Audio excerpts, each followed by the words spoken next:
signal you. Hi, everyone. Thank you so much for joining our webinar and demo of Hyperproof today. My name is Jing Song, and I'm the Director of Content Marketing at Hyperproof. Thank you for joining us. We'll get started just in a moment. Before we do, I'd like to just talk about a few things to keep in mind for this webinar. One, it is being recorded, and you will have access to the on-demand recording after this with the same link you used to register. Second, we really want this to be useful to you. So if you have any questions as our speaker is presenting, please just type them into the chat, and we will have time at the end to answer your questions. We'd love to hear what those are and try to answer them on the call. And with that, I'd like to introduce to you our speaker, Matt Lehto. Matt is the Chief Growth Officer at Hyperproof, and he's been at Hyperproof since the very beginning of the company's journey. So he's conducted extensive interviews with customers, security and compliance teams, and managed security and compliance service providers to understand these companies' pain points in compliance operations. Matt plays an active role in shaping Hyperproof's product capabilities and is responsible for leading our marketing, sales, and channel partner teams. He has experience growing small, medium, and large enterprise software companies, including OpenLink Financial, SunGard Data Systems, and Inform Technology. He's really passionate about technology and providing customer solutions to make their lives easier. Hi, welcome, Matt. Hey, JC. Thanks for having me. And thanks for what a wonderful introduction that was. I couldn't repeat that myself, so thank you.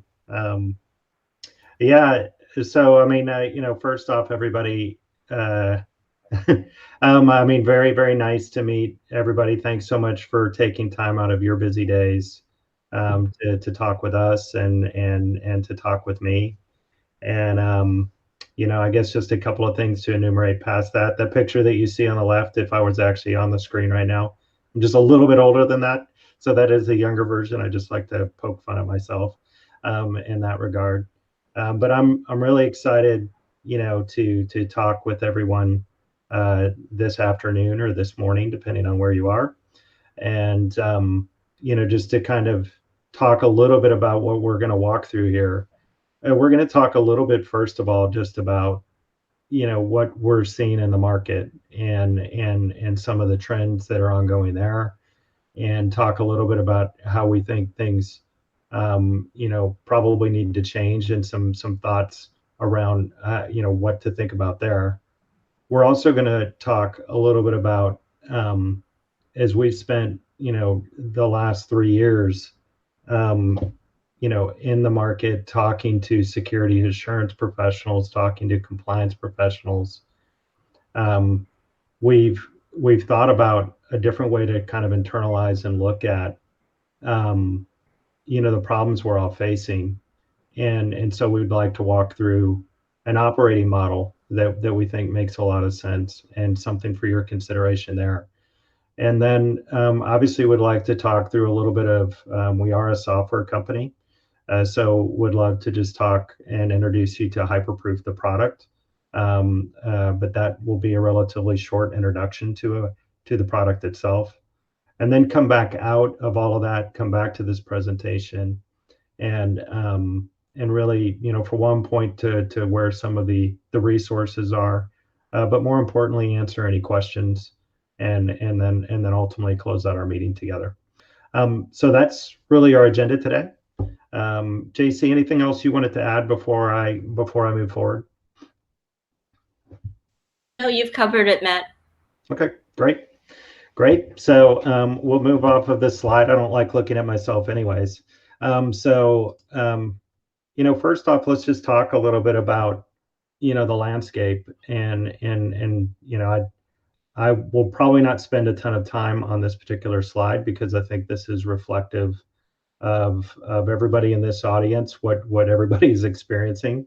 But I think the major thing, here is that there is a lot going on in all of our respective worlds as it relates to the IT risk landscape, security assurance, compliance. And you don't have to look very far in the news or otherwise to realize how much is going on. And so I think the few things that to highlight here, the first piece is not going to be a new one to everybody, but I think it has changed over even the course of the last year, where the all of us work from home. We're having this webinar. I'm in my house right now. I'd prefer to be at the office, but I'm not. And but we've increased the attack vector fabric, if you want to call it that. And so there are even more things for us to be concerned about in the last year. And then obviously there are all sorts of things changing in relationship to privacy. I think one of the biggest changes that we've seen and that all of us are familiar with at this point, but is this real shift in the way that where our risk resides. We've all moved so much of our infrastructure in support of our businesses to the cloud. And when we did that, maybe knowingly or unknowingly, we moved our risk to different places. It used to be about protecting our data centers and really mitigating, malicious actors from ever getting, to our customers' information or to our business information. But obviously, with us moving so much of our infrastructure to the cloud, we're no longer have that ability to protect it there. It has to be protected by the third parties we entrust it to. And that's resulted in a big change in the marketplace as well, where so much of the actual growth in our work around the IT risk landscape is now in security assessments and responding to audits from our customers and et cetera. So I think the bottom line is, the world is changing. It always has been. But I think for those of us that are in this IT, security assurance and compliance space, it's changing at an even more rapid pace than it had in the previous 20 years. So with that, we'll keep on moving and just pivot to, the growing burden of everything that's, so all that change represents additional, let's call it demand on our time. And it's manifesting itself in a lot of different ways. And I think, that it manifests itself in some of the things that are enumerated here on the slide, whether that's us having to actually adhere to multiple standards as a result of just, regulatory changes in the geographies we already work in. But it results in a lot of other things that are really inefficient. And some of them are enumerated here, around duplicative controls, that results in us basically duplicating the work that we have to do. There are all sorts of things on this, that growing, security compliance burden is really impacting all of us. And it's the really bad part about it all is, the actual demands on our time are going up, but so much of our time is spent on basically administrative related work in what we're doing.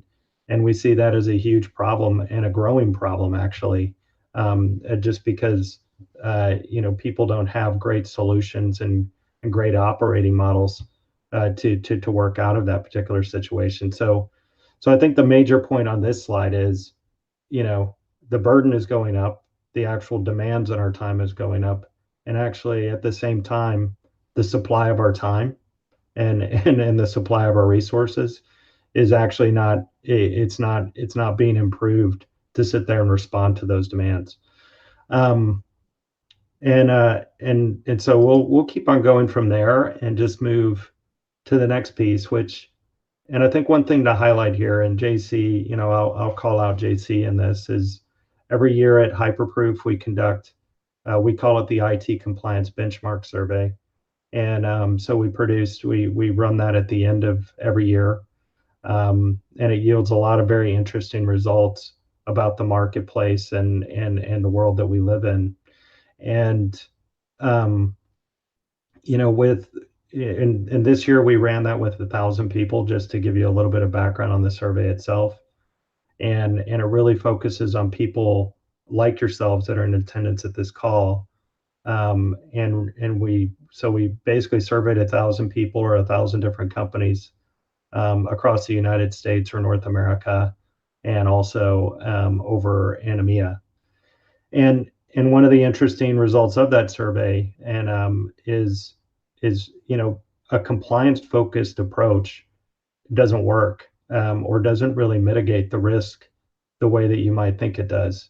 It might solve the issue of selling more in the immediate term, but the risk that you're ultimately trying to mitigate as an organization, it really doesn't. Having a compliance focused approach doesn't really cut it. And so what the graphic to the right, just to get into the details a little bit here, illustrates is, so the yellow bar over there to the right represents organizations that have taken an approach where they've highlighted and understand the major risk their organization's exposed to. They've created controls to mitigate those risks, and ultimately they've taken much more of a risk-centric approach to sitting there and heading off potential problems for their organization, versus thinking that the compliance framework itself is the thing that will solve that. Versus the blue bar on the left are organizations that have basically said, look, we'll use compliance related efforts to protect our organization. And what you see is almost a doubling effect between those two bars, where the impact or the number of violations, compliance related or security related violations or incidents that they've incurred, are half that for the organizations that take a risk centric approach versus the ones that take a compliance focused approach. So I think that will lead into a couple of our suggestions about how to think about things a little bit differently moving forward. But wanted to highlight that here on this slide. And also, I guess what I would suggest, you'll see the IT compliance benchmark survey referenced a number of times. And I would suggest that if you have an opportunity to go to our website, and actually you'll find it there in the resources section. You can download it there. So what do we suggest doing differently? And I'm sure plenty of organizations are already doing some of these things, but I think the first piece, dovetailing off of the slide we just came off of, is to start with basically your business objectives and your risk as the starting point, instead of starting with the compliance framework as your starting point. Then I think another reality that I think we need to explain to upper management in our respective organizations, and also just internalize ourselves, which I'm sure almost everybody on this call already realizes, is that there is no finish line to what we're doing. So we can't there, unfortunately we don't get to cross the line and have the glory. It's an ongoing concern and an ongoing effort. And then ultimately the landscape's always changing, which is one of the reasons there is no finish line. And so I think just recognition that that's the case is important. I think the third piece that we would advise anybody, and we try to live by as well, is ultimately risk management and compliance. It's a shared responsibility. I know that there are always individuals, maybe some of them are on this webinar right now, that are tagged as the individuals that are doing the work. But the reality is the only way to be effective at it is to make it an organization-wide effort, and to make sure that we're all part of that process, versus just the few individuals with those particular words in their title. Another piece that we think is important, and we'll talk about this a couple of times, is I think it's important to think about how to break this work into smaller parts, and we'll talk a little bit here in a second about DevOps and kind of leveraging DevOps concepts. But I think, how do we actually move to more of an operating model that incorporates the fact that we're doing sprints focused on specific areas to mitigate things, and thinking about it more in that light. And we would advise that, and we'll advise that a couple more times here as we walk through this. I think the fifth bullet point there is something that we would all be understand already, And then obviously, I think automation, which is a big driver in DevOps, should also be something that is a serious focus for all of us moving forward. And then it probably goes without saying, but measuring that progress um, and looking for continuous improvement is the other piece. And one thing just to statistically highlight, the 2/3 of organizations are very much in that kind of that left-hand blue bar still today based on our survey. So, most companies are still focused on very much that reactive mode, that just leveraging compliance to kind of move things along, but not really taking on the approach that we're highlighting up above.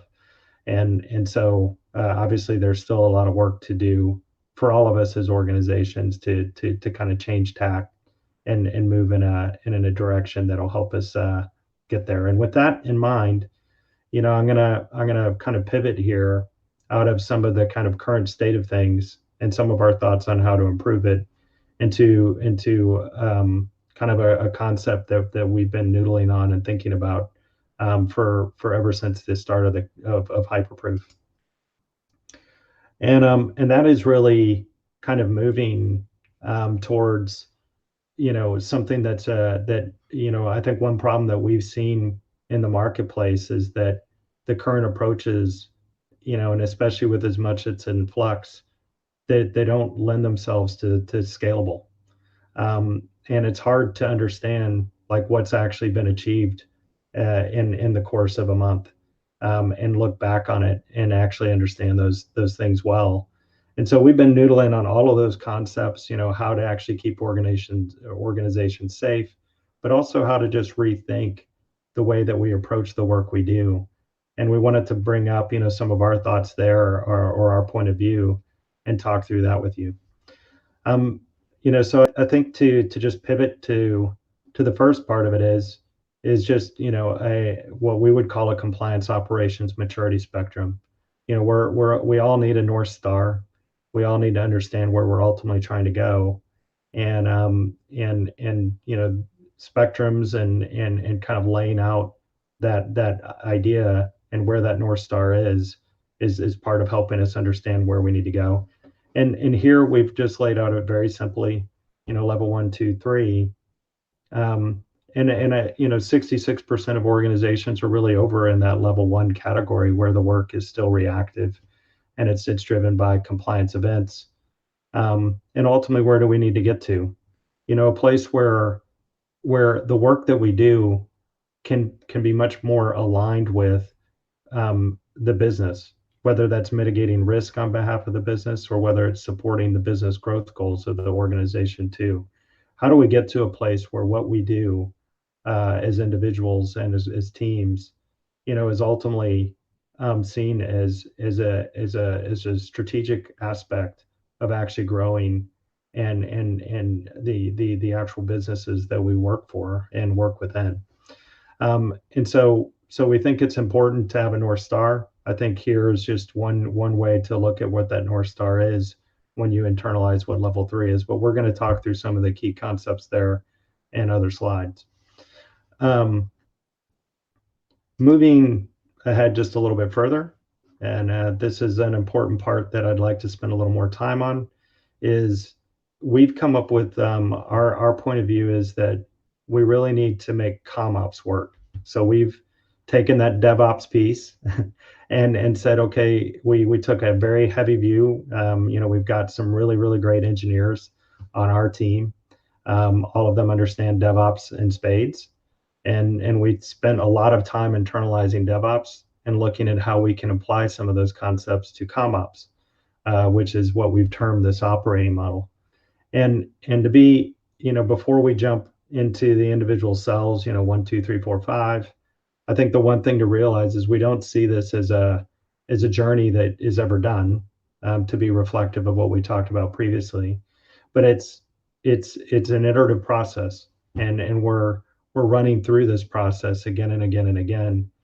And the way I always think about this is, if you think about it as a coefficient between 0 and 1, 0 being completely reactive and chaos to a degree, and one meaning we're basically done, right? We've got everything completely automated. We're never going to get to one completely, but what we would do all want to do is ultimately move from zero to a higher coefficient closer to one, which represents, a state where we feel like we have everything in order, where we can best support our business growth objectives and actually move in that direction. And the idea behind the operating model is to actually run through this in a sprint oriented fashion and steadily incrementally move that coefficient closer to one over time. And for us, where we start, and it sounds like the most basic of all things, but it's, the workflow and collaboration actually has to sit there and work. What we all do involves a lot of different people, and but there are kind of two pieces to that first part of it. For one, we need to realize that um, people don't want to change where they do their work. And so we need to find ways to make the work possible where they already are. That will make it easier for them to participate in the compliance process.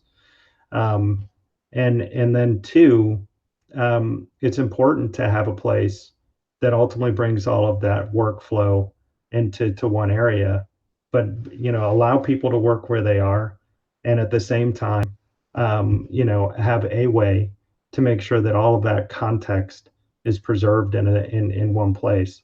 And it's easier said than done, but I think understanding that workflow and collaboration and thinking through how to improve that, part of the operating model has to be focused on that. The second piece, which we think is either equal to or of greater importance than even one, is once you've been solving for one, is this automated right now, as we've stated in a couple of other slides, so much of the work is manual, and a lot of that has to do with evidence collection, whether that's in support of an audit or whether that's in support, more importantly, in our opinion, of actually managing the control that's supposed to mitigate risk. Collecting evidence is a huge part of the heavy lift. And right now, almost everybody's still doing so much of that manually. And so automating it, DevOps uses the automation concept again and again and again. We looked at compliance and security assurance and said, yeah, that's a big heavy lift that needs to be solved in a more effective way. Automating that evidence collection is really important. If you move past that, once you've actually collecting the evidence, it's not good enough to just collect the evidence, but you have to test the evidence. And again, our point of view is the operating, we need to automate as much of that testing of the inbound evidence as we possibly can in order to sit there and get to a better place and to move that coefficient closer to one versus zero. When you've done those things for some subsection of all of your compliance and security assurance related work, you're somewhere closer to actually, at least in that one area, being in a continuous compliance or security assurance mode where you can actually look at things in, data wise and actually see what's happening in real time. And so you've moved closer to that place, but inevitably we're never done. We have to scale, we have to move in different directions. And so it's making sure that the operating model is supportive of extending past, where we just finished and moving on from there. So we view this as ComOps, this operating model, and really it's at the genesis or the beginning of our journey and really defining that operating model. We'd love to get your feedback on this. We are really very focused on building out this operating model, not just for our own good, but for the good of all of us. And the best way to do that is to ultimately make it to collect everybody's feedback and to continue to improve it. So that's the operating model. I'll keep on moving. I'm probably going to get scolded for taking too long talking, but and then to just talk about some principles. And you'll notice that this is very reflective of a slide earlier, but it's just taking a lot of the things that we highlighted earlier and coming back to them and saying, look, we need to make sure that we start with kind of the business in mind, and how to best support that business, realizing that there's no finish line, realizing that we need to engage our broader organization. And we feel like the compliance operations operating model, is all focused on actually supporting these 7 key principles and actually helping them happen. So with that, certainly you can go to the request a demo area, everybody. You're welcome to reach out directly to me. This is, just again, my name's Matt Lehto, and my email address, matt@hyperproof.io, and there's my telephone number if you'd like to give me a call. And if no one's going to come forward with a question, then I'm going to say thank you. But I'll stop before I say thank you completely, JC, and just make sure there are no further or additional questions. And if not, I'd like to just express some gratitude. There are no additional questions. So thank you, Matt, for taking us through. Actually, we do have one. Okay, so this one, early on in Hyperproof's history, there was an effort to develop a community of audit, compliance, and security professionals to network and share stories. Is Hyperproof considering resurrecting this community? Yeah, I think the short answer is yes. I mean, we absolutely we view, our customers, our partners. I mean, what I love about the space that we all work in is, JC, I think you might have some ambulances and stuff going by, but hopefully everything's all right in your neck of the woods. But absolutely, I think is the short answer. We feel like this community and finding more and more ways to engage with one another and engage with the community at large is important. And I think that what you'll see in the very short term is more and more engagement in that way. And if you have specific ideas about how you would like us to do that or things for us to consider, please feel free to share those, because I think we're all familiar with like communication being one of the toughest things, and inevitably it will be, but we want to make it work. And we definitely want to build that community out. We definitely want to engage more and more with one another, and then find more and more ways to engage with the broader world too. So, JC, did you have anything to add to that one? No, but that is certainly on our radar. Yep. Well, I mean, I'll let JC say her own thanks, but what I would like to just say, everybody, is thank you. I know everybody's time is really valuable, and so really appreciate you sharing an hour of your time with us. And we really hope that it was helpful, and we look forward to your feedback, and look forward to speaking with everybody and engaging with everybody along the way. And have a great Wednesday. Happy Wednesday. And JC, I'll turn it back over to you. Right. I guess thank you everyone for spending the time with us today. And if you have any feedback too on the compliance operations guide, we'd love to hear that from you. Thank you, everyone. Bye, Thank you, Matt. Yep. Bye, nope. everybody. It was a pleasure.